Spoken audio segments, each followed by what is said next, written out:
ঈদের পর চট্টগ্রামের খাতুনগঞ্জের বাজারে পেঁয়াজ, রসুন, আদা সহ ভোগ্যপণ্যের সরবরাহ বেড়েছে। তবে এখনও জমে ওঠেনি বেচাবিক্রি। এ নিয়ে জানাতে খাতুনগঞ্জ থেকে যুক্ত হচ্ছেন সহকর্মী কাজী মাহফুজ। মাহফুজ, ঈদের পর ভোগ্যপণ্যের সরবরাহ পরিস্থিতি নিয়ে জানাবেন, আর বিক্রি কম হওয়ার কারণ হিসেবে কি বলছেন ব্যবসায়ীরা?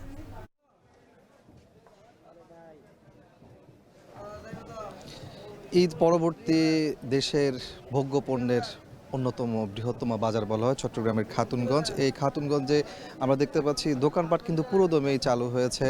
প্রতিদিনই কিন্তু ট্রাকে ট্রাকে পেঁয়াজ, রসুন, আদা সহ যে সকল ভোগ্যপণ্যগুলো আছে সেগুলো আসছে বাজারে, কিন্তু সেই অনুযায়ী বেচা বিক্রি এখনও জমে ওঠেনি বলছেন এখানকার যারা ব্যবসায়ী আছেন তারা। আমরা অনেকের সাথে কথা বলেছি, তারা কয়েকটি কারণকেই এখানে সামনে নিয়ে এসেছেন। তার মধ্যে বৈরী আবহাওয়া, গত কয়েকদিন ধরে চট্টগ্রামে বৃষ্টি হচ্ছে, বৈরী আবহাওয়া, এটির কারণে খুচরা ব্যবসায়ীরা, বিশেষ করে পার্শ্ববর্তী উপজেলা এবং জেলা থেকে যে সকল খুচরা ব্যবসায়ীরা এই খাতুনগঞ্জের বাজার থেকে পণ্য নিয়ে যায়, তারা আসছেন না। ফলে বেচা বিক্রি কিছুটা কমেছে। পাশাপাশি মানুষের মধ্যেও ক্রয় করার যে মানসিকতা সেটিও কিছুটা কমেছে বলছেন তারা।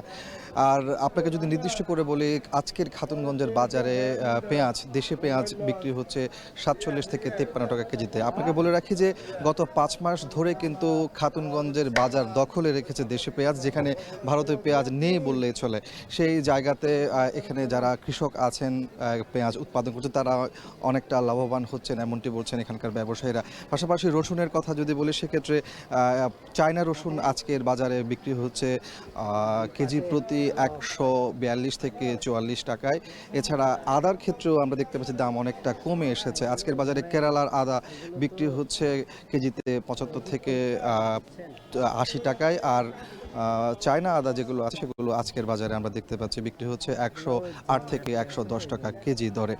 আপনাকে বলে রাখি যে চট্টগ্রামের এই খাতুনগঞ্জের বাজারে স্বাভাবিক সময়ে কিন্তু বেচা বিক্রি হয় ২,০০০ থেকে ২,৫০০ কোটি টাকার। সেই জায়গাতে এখানে যারা ব্যবসায়ী আছেন তারা বলছেন ঈদ পরবর্তী প্রায় ৩০% বেচা বিক্রি কমেছে। সেই হিসেবে বলা যায় যে বড় একটি অংশ বেচা বিক্রি কমেছে ঈদের পরবর্তী সময়ে। তবে তারা আশা করছেন বৈরী আবহাওয়া কাটিয়ে উঠলে পরে চট্টগ্রামের এই ভোগ্যপণ্যের বৃহত্তম বাজার খাতুনগঞ্জে বেচা বিক্রি আরও জমে উঠবে, এমনটি বলছেন এখানকার ব্যবসায়ীরা। তো এই ছিল আমার কাছে খাতুনগঞ্জের বাজার থেকে বেচা বিক্রি এবং পণ্যের আমদানির সবশেষ তথ্য।